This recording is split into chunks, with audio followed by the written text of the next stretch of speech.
it's being recorded, so it's going to be sent to everybody else. I'm wondering, does this help a little bit? Very good, yes. Okay, so today's topic is phonetics. We're starting phonetics, and in order to do phonetics, we need to cover a lot of anatomy. Not anything else but the vocal tract. So, because that's essential for understanding how we speak. Because this class is about language, and speaking is a big part of language. So, so we're going to be starting phonetics. We're going to be spending a number of days on phonetics, doing some exercises and so on. And phonetics is the study of the speech sounds. Hi, Alison. So, okay, so it's the study of the speech sounds, and the speech sounds are called phones. So, of course, there are all kinds of sounds that, like, coughs and burps and whatever we do with our mouths, but phonetics looks at speech sounds, the sounds that are used for us to create speech. Sorry. So, so that is that. But there are very many different kinds of phonetics, and we will be doing one of these different kinds of phonetics. But let's talk a little bit about about how the communication happens, because of course language is meant for communication, and that's what we do with it. So this is a very simplified, what you see there on the PowerPoint, and I will be sending this to everybody else. So so what you see there is a very simplified, extremely simplified flow chart about the communication process. So when we talk to one another, we of course have a meaning to convey. Even if we say, "Hi, how are you?" it's called Phonetic communion, but it still has some kind of meaning. We are being friendly to each other. That's the pragmatic function. Like, you have read about the distinctive features of language, human language, and the distinctive features are that it has meaning, it has semanticity, and it has some kind of function. But typically we, in addition to this so-called Phonetic communion, where we're just kind of like keeping up the social manners by, for instance, greeting each other, asking about the weather, asking about how your drive to campus was, or what have you, how was the parking, and so on. But mostly we want to convey something really meaningful with language. Like what I'm doing here right now with language, I'm trying to convey to you important information about speaking and phonetics more specifically. So there is a meaning that we want to convey, and that's the speaker, in the speaker's mind, that meaning. And what we do when we convey that meaning, we encode this meaning into sounds. And these sounds are produced by articulatory organs, like, the tongue, the lips, the vocal cords, and so on. And once we have that meaning encoded into sounds, speech sounds, then it's going to be transmitted. And for the transmission, we need air.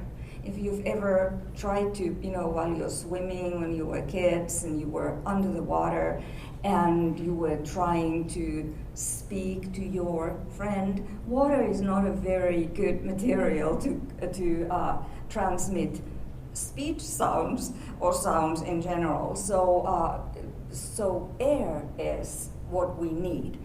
We also need air when for this second process here, when the speaker encodes the meaning into sounds.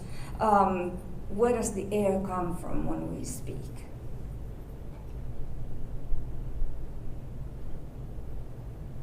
when we speak?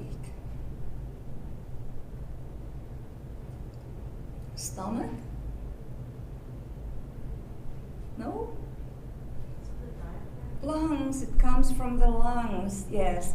The human oral language is called pulmonary. It has the pulmonary mechanism, which means lungs. And it's called also aggressive because the air comes from the lungs through either our mouth or our nose. So it's called aggressive. It's not aggressive, but egressive. It's coming from. Has the Latin like ex, coming out. There could be also an ingressive, pulmonary ingressive air flow mechanism. That would be like if I were to speak like this, that I'm inhaling while I'm speaking.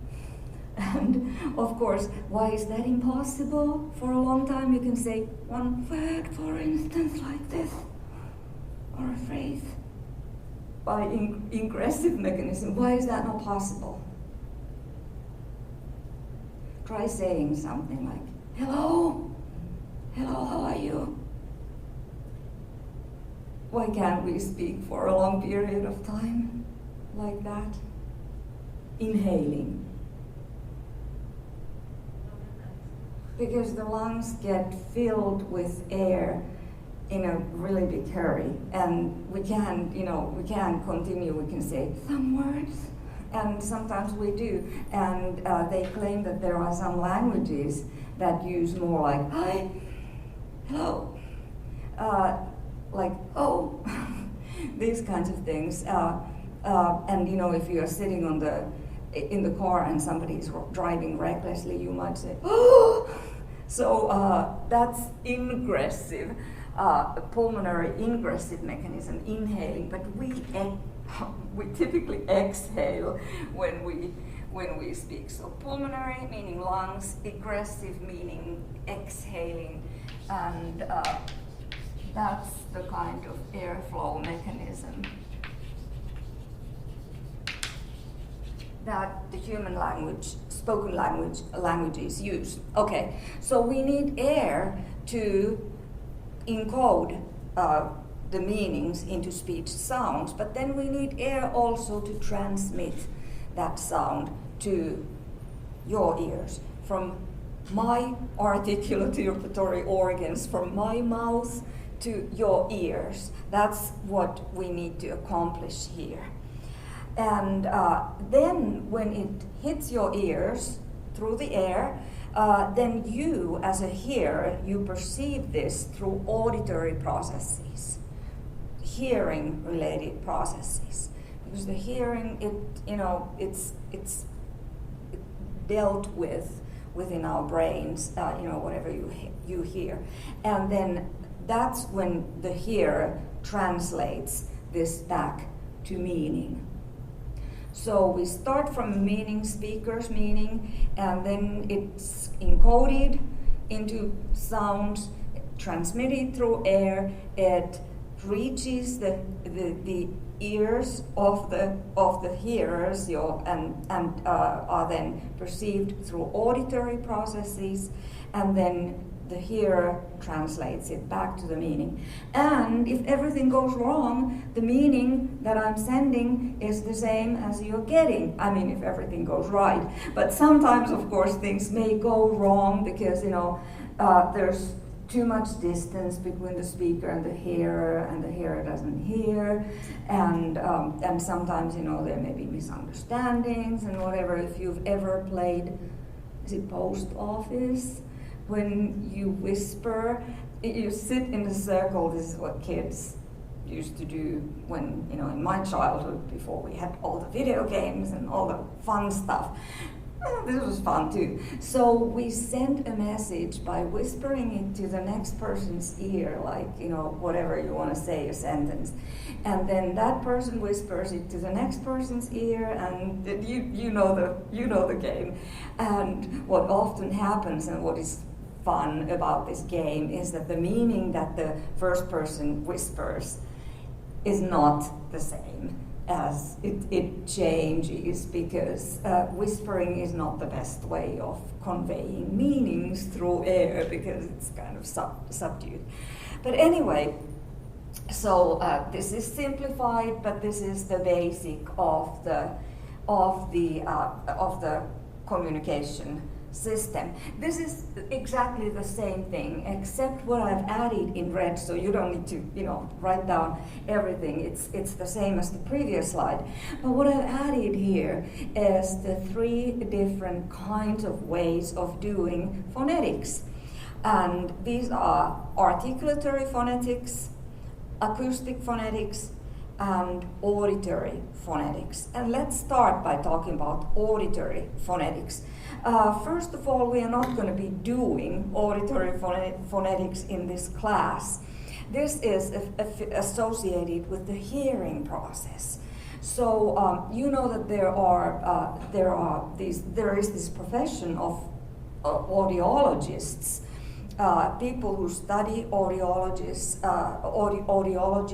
the hearing process, and you know, if you have had some hearing loss, if you know somebody who has had hearing loss, we need to go to the audiologist, and then they do all kinds of tests and see which frequencies, for instance, you have most trouble hearing, because when we start losing hearing, then you know, it's not like gone all of a sudden, but we lose certain frequencies and can't hear those sounds that are uttered with those frequencies. So so that is one of those things that, you know, an audiologist has to also study linguistics to a certain extent. A lot of other things as well, but we are not going to be doing auditory phonetics here, because that is associated with the perception of hearing, and there still are a lot of things that we don't understand how we actually perceive what we hear. So we won't be doing that. Besides, we would also need to have an audiology lab and to see, you know, what is going on there. Neither are we going to be doing acoustic phonetics, which is associated with the transmission of the message, transmission and the physical properties of sounds. That has to do a lot with physics, and it focuses, acoustic phonetics looks at the intensity of the speech sounds, frequency and duration of the speech sounds.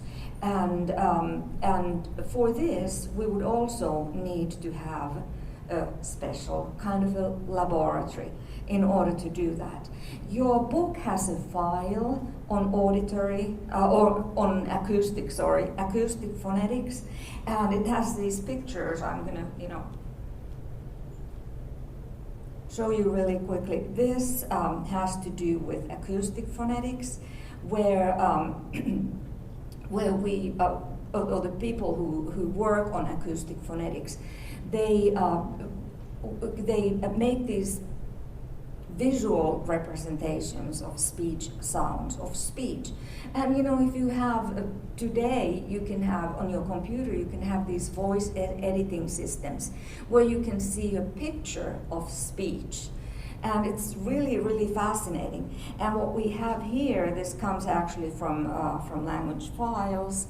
What we have here is 3 different words, which whose acoustic realizations, the pictures have been added here. So we've got the words. The first word up there is the word pat, like you know, a pat the cat, or pat the name of Patricia, a clipped form of that. So that is pat. The second one right under it is bat, like those we have a lot in Huntsville, you know, living here in the old prison buildings. So that is bat, and then the last one there at the bottom and on the right is bad, like the adjective bad, the opposite of good. So very similar words, very, very similar, and the vowel in all of them in the middle is the same. But you can see how the pictures differ. So the first one, pat, has this different kind of a formant system. You can see in all these pictures, you can see that there are like, you know, 4 darker areas, and those are formants, and they differ for different sounds. So so these are depicting the vowel sound there, and they are all different. So the formant structure is different for each. Now, there is this file of acoustic phonetics. I'm not going to be asking in any tests, I'm not going to be asking you to know about this stuff, frequencies and so on, intensities and these physical properties of sounds, because we can't really, without a lab, we can't really study this effectively. So let's go back.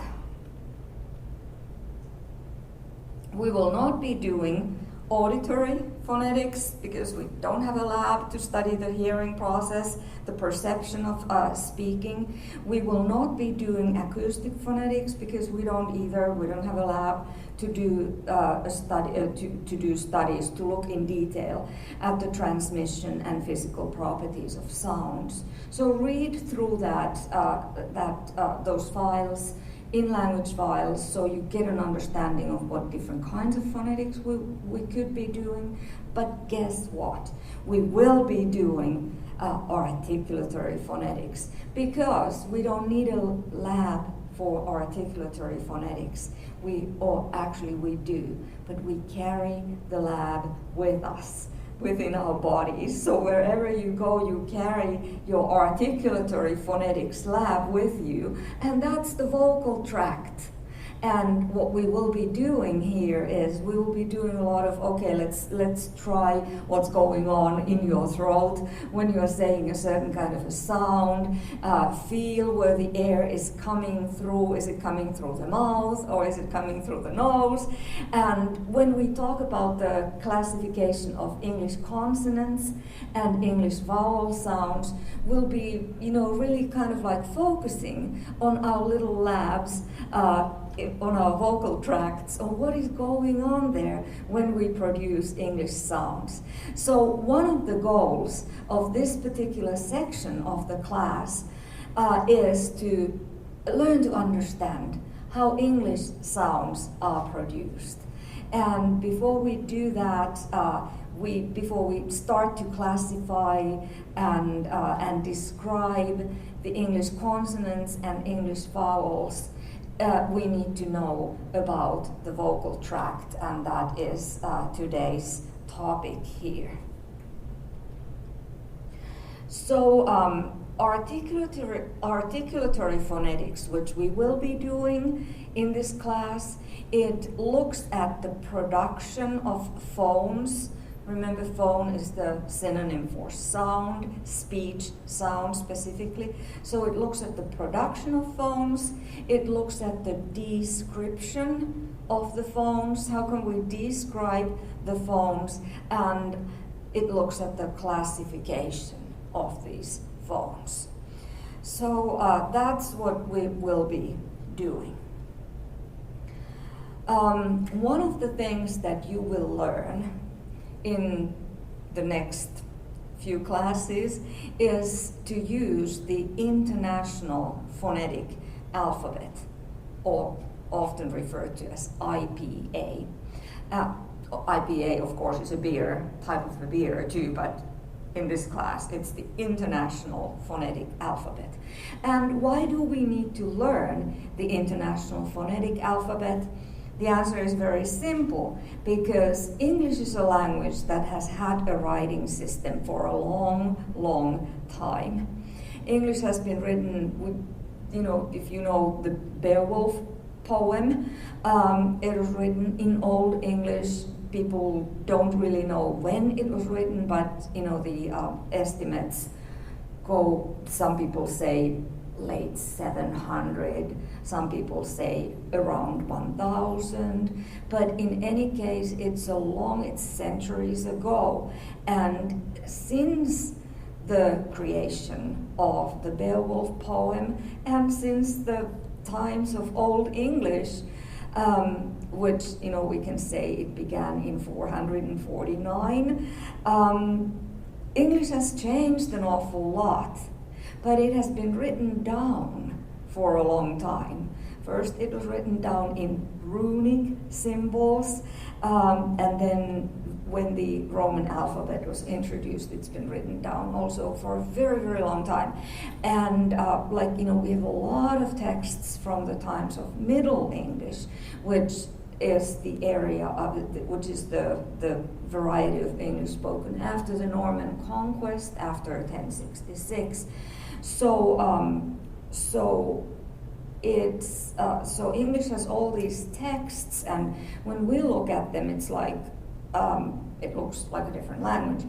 But the early writing of English had a closer, much closer connection to the spoken English. But English has changed, and we have kept the writing system since the times of the first printed texts in English, when William Caxton came and brought the printing press to England at the end of the 15th century. We've been, using his writing system. Yet the language has changed an awful lot. During Shakespeare's time, there was this thing that is called the Great Vowel Shift, and all the vowels of English, the long vowels, they changed the way of pronunciation. And what we have today is a huge mismatch between how we write a word and how we pronounce it. So in an ideal writing system, we would have one sound represented by one symbol, I'm sorry. So one sound per one symbol, and one symbol per one sound. And that way there would be this match. How many of you know Spanish? Yes. So if you know Spanish, the Spanish writing system is much closer to the pronunciation system. Yes, you have to learn a few tricks, like, for instance, what to do with a word that starts with an H in Spanish. Do you pronounce it?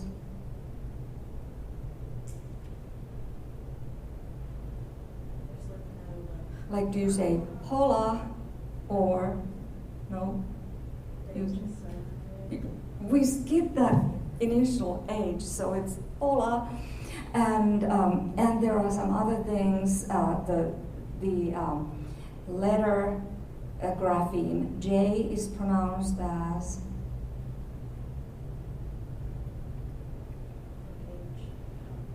yeah. So if you write a name like that, it's pronounced Juan, right? So there are these, and then what do you do with double L in Spanish? It's pronounced as yeah, right? So there are a few tricks which you need to learn when you study Spanish, but there are many more tricks that people need to learn, kids need to learn when they start to read and write in English. You go back to your times when you were in kindergarten, first grade, when you had to learn to write. And it's a huge production. It takes an awful lot of time. I remember when I came to the US as an exchange student when I was 16, and I went to the junior level class, and I couldn't believe that in the English class they had spelling tests. And I'm like, these people are 16 and they have spelling tests. And I wasn't thinking that I had learned to write a language, Finnish, which has an extremely close connection in how we write things and how we speak them. So it's an easier task for a Finnish kid to learn. Most learn to write during the first grade, and it's just because English has changed so much that it's really a big challenge. It's a big industry of phonics and so on, where children are taught how to sound out words and so on. Do you still remember when you were learning to write? Sort of, kind of, not much, but once you learn it, then you don't even pay attention to how you say things. You just know how to write it. But in this class, we're going to be in these weeks, we're going to be looking at learning, kind of like unlearning the writing and learning to hear again how we actually pronounce these things. So a couple of examples here on the slide. In the writing, especially in the English writing system, there is no one-to-one connection between the sound and the symbol. There is a rough connection, obviously, because the writing system is based on what we understand as meaningful sounds, which are called phonemes. We'll learn about that when we move forward with this. But if you just look at the words, how would you read the first three words in that on that slide?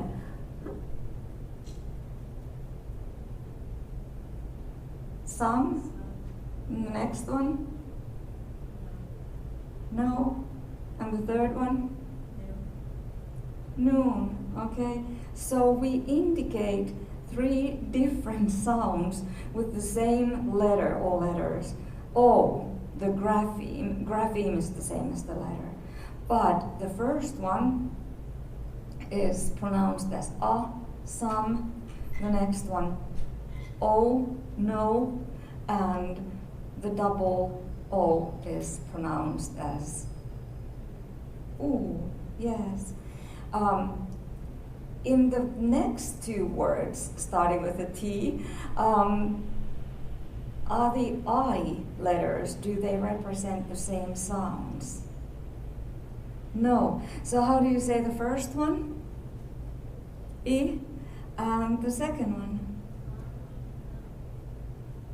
I. So it's tip, tide.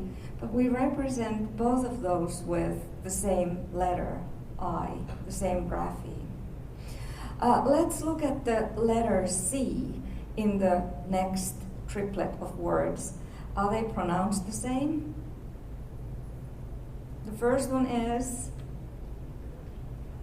k, cat. The second one is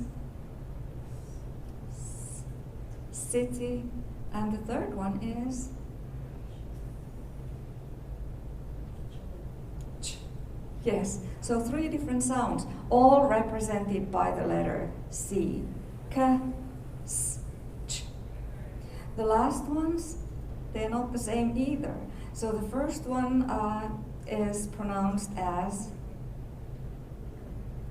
g. The second one, there are actually two in that same word, j. So we have girl, ginger, and the third G letter is pronounced as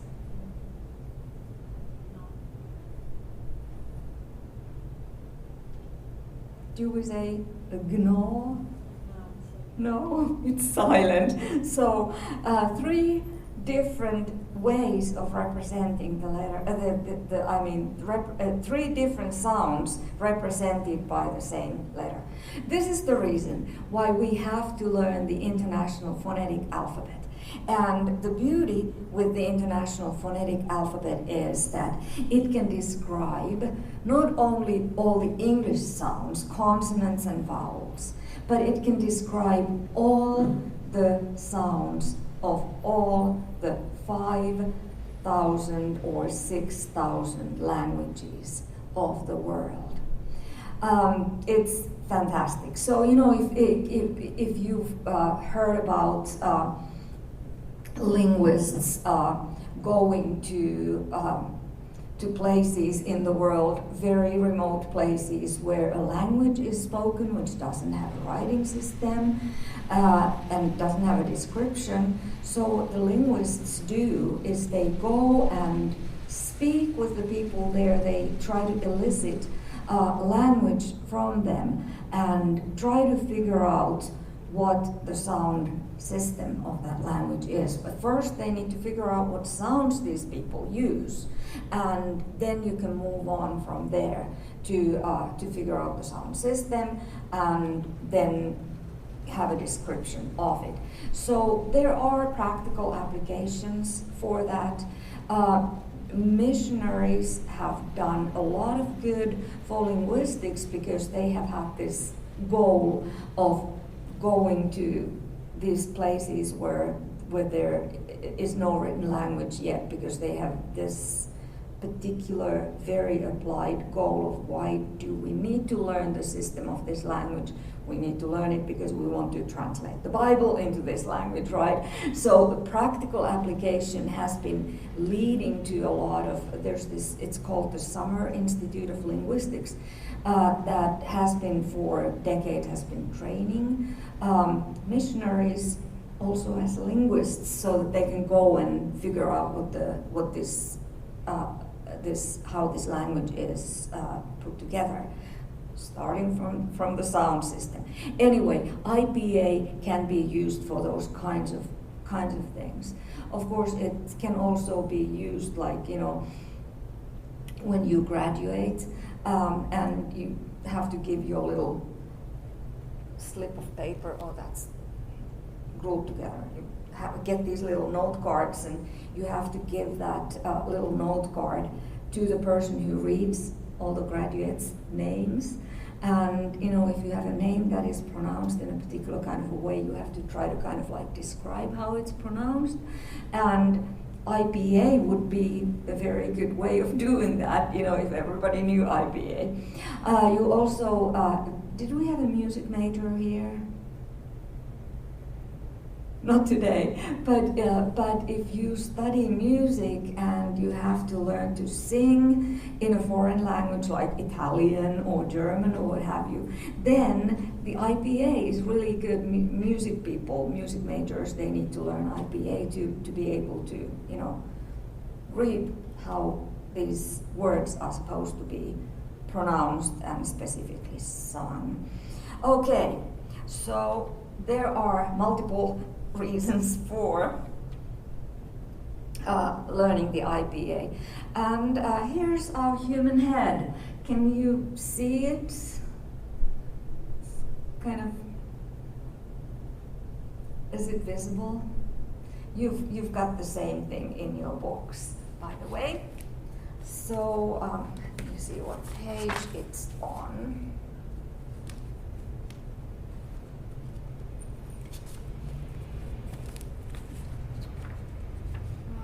It is there in the big, yeah, it's on page 52 in language files. You've got the same thing if this is not particularly visible. So what we need to learn is the names of the anatomical names of the different parts of the vocal tract.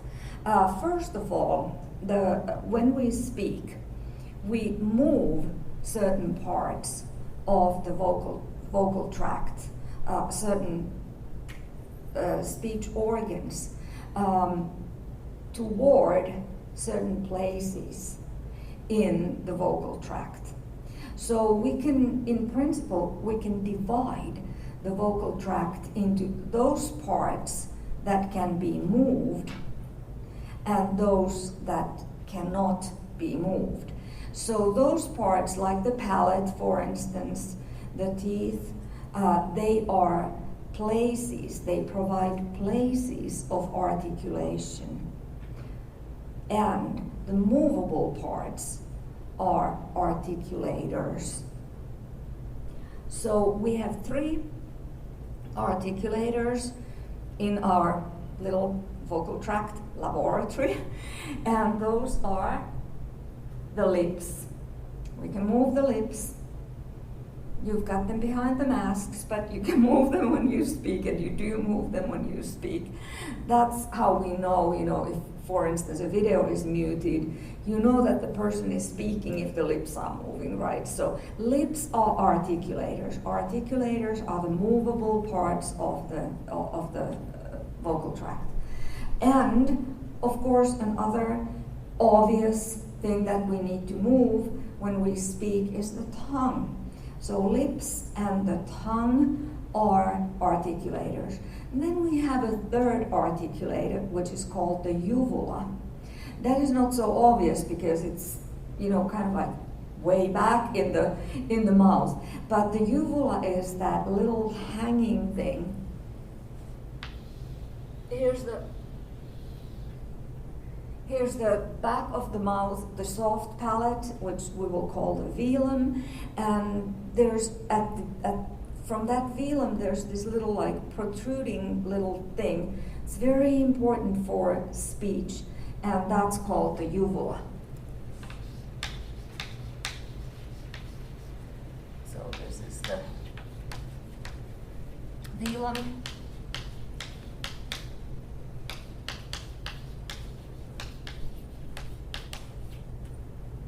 Or the soft palate. So you've got that picture on your book also on page 52.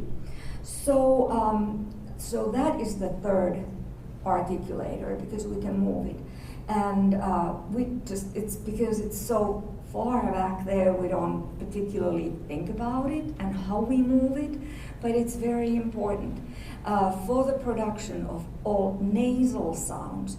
We have to keep this uvula lowered. Okay, so that the nasal sound can be produced by letting the air through the nose. And for oral sounds, we have to close it. We have to lift this little thing so that it closes the passage to the nose. Okay, so those are the articulators, the movable parts of the vocal tract. And then the rest are places of articulation. I'm going to tell you a story of how I became interested in linguistics, perhaps. When I was very little, my grandmother had false teeth.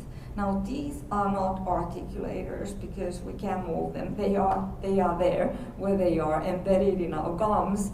But my grandmother had false teeth, and she entertained me by, with her tongue, kind of like, pushing her false teeth out of her mouth and back again. And I'm like, Grandma, do that again. That's so fascinating. And other than that, if you have your own teeth, then those are places of articulation. But let's start from the kind of like backwards. Let's go back to the lungs and let's see how, when the air comes from the lungs. How do we, by the way, get the air from the lungs? What do we do? How do we push it out? What do we use? It's not part of the vocal tract, but it's part of the human anatomy. The diaphragm, we push the air out of the lungs by contracting the diaphragm, and that pushes the air out from the lungs. So if you look at that picture, you see those two arrows going down. Those are two different tubes, so to say. One is going to the lungs, and that's called the trachea. The other one is going where? Right next to the trachea. It's not part of the vocal tract, but it's important for our survival. It's going to the stomach. And what is that called? It's the esophagus, right? So esophagus goes to the stomach and trachea goes to the lungs. Trachea has a popular name also, the windpipe. The windpipe. Okay, yeah, it's a good descriptive name. So in the picture, like in your book, you can see it actually better. The first tube is going to the lungs, and the one behind it is going to the stomach. So when the air comes, when we push the air from the lungs, the first thing where we need to make a decision of what to do with this air that is coming from the lungs is at the glottis. Glottis is the opening between the vocal folds, and it's right here in what is called the larynx. It's embedded there in the larynx, where the guys have the Adam's apple. Same place. We got that too, but it's not referred to as an Adam's apple for that's the larynx. And the larynx includes the vocal cords or the vocal folds. And those are very, very important, because we can either make the vocal cords vibrate like this, or we can leave them like relaxed and apart, so that the air goes through them and we don't add the vibration. So what I would like you to do is to do a little experiment with your labs, your vocal tracts, and place your hands on your throat and say along S. Do you feel any vibration there? S. Try it out. Just rest your fingers on your throat. Now say zzz. You can feel a vibration. So we have two different sounds in English. We have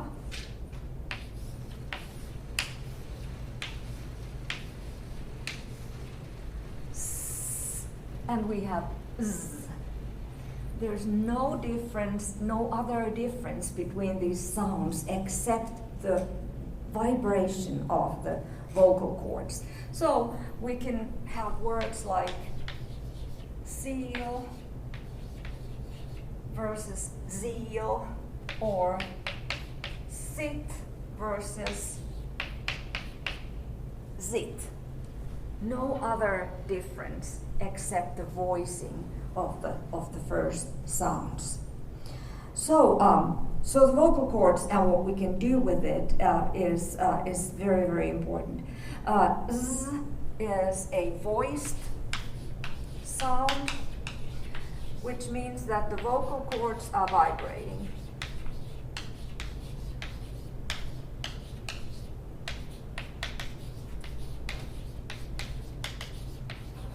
And s is a voiceless sound. The vocal cords are not vibrating.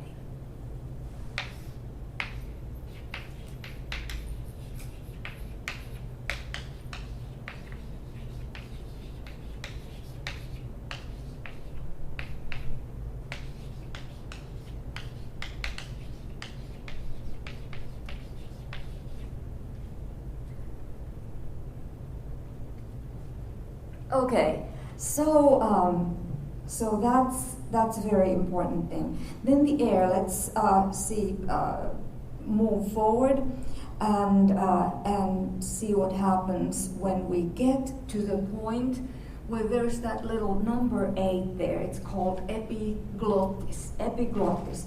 It's not really part of the vocal tract, but it's an anatomical, very useful thing to do. So the epiglottis is movable. It's like this little lid that you can keep it up or you can put it down. And when you put it down, it covers the passage to the trachea, to the windpipe. Okay? And why do we need to cover the windpipe? Sometimes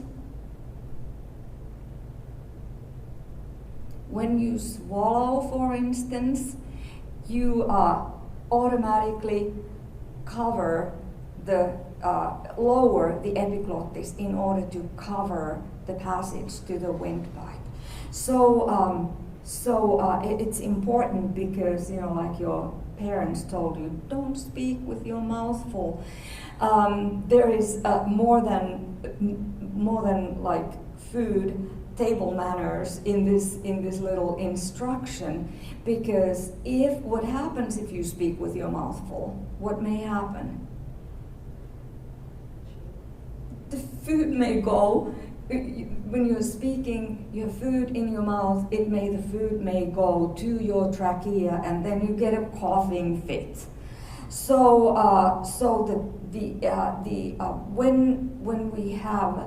when we swallow, the trachea covers the windpipe, so that the food or spit, which we swallow, also the water we drink or whatever, doesn't go to the trachea, because it can't go there. It's going to cause a problem, and that's a very neat design, little technical design of our throats.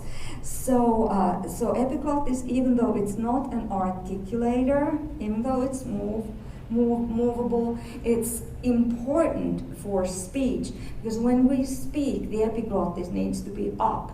When we eat or swallow, or when we swallow, then it needs to be, covering the passage to the trachea.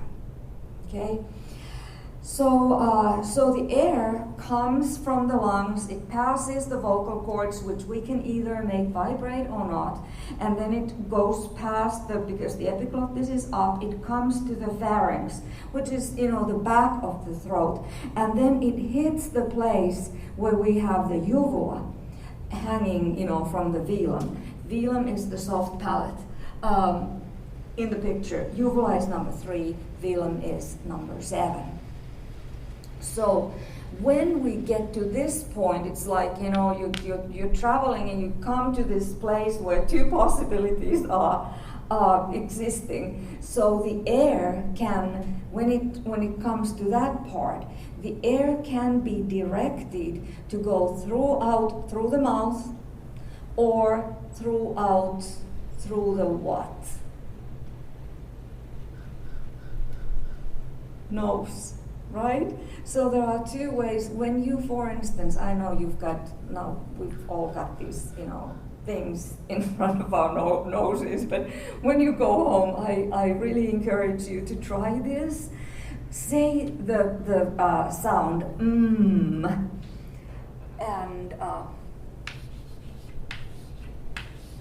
always, by the way, when we talk about speech sounds, we put them in brackets, because that just indicates that we're talking about the sound and not the letter. And I need to stop in a minute, but let me finish this thing first.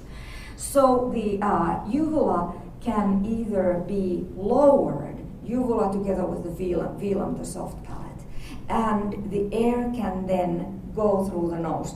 And when you say nasal sounds like they're called nasal sounds because the air is going through the nose. When you go home and when you read through this, put your palm under your nose and feel that air that is actually coming through your nostrils. There are 2 other nasal sounds in English. and ng. Okay, all the oral sounds, like for instance, all English vowels are typically oral. Sometimes they can have a little bit of a nasal quality if they are next to a nasal, but for the pronunciation of those and for the vast majority of English consonants, the air comes through the oral cavity, through our mouth. Okay, so look at all those different places. We have 3 articulators. We have lips, tongue, and uvula. They can be moved, and then the rest are places of articulation which cannot be moved, but those anatomical places of articulation, they give names for the different kinds of sounds, the consonant sounds that we'll be going over. And that'll be next week. And thank you for showing up, and thanks to all the remote people. And I will be posting the video by tomorrow. I won't be, well, my Dr. Adams needs to be changing it first. But thank you, and that was phonetics. Have a good one. Be careful.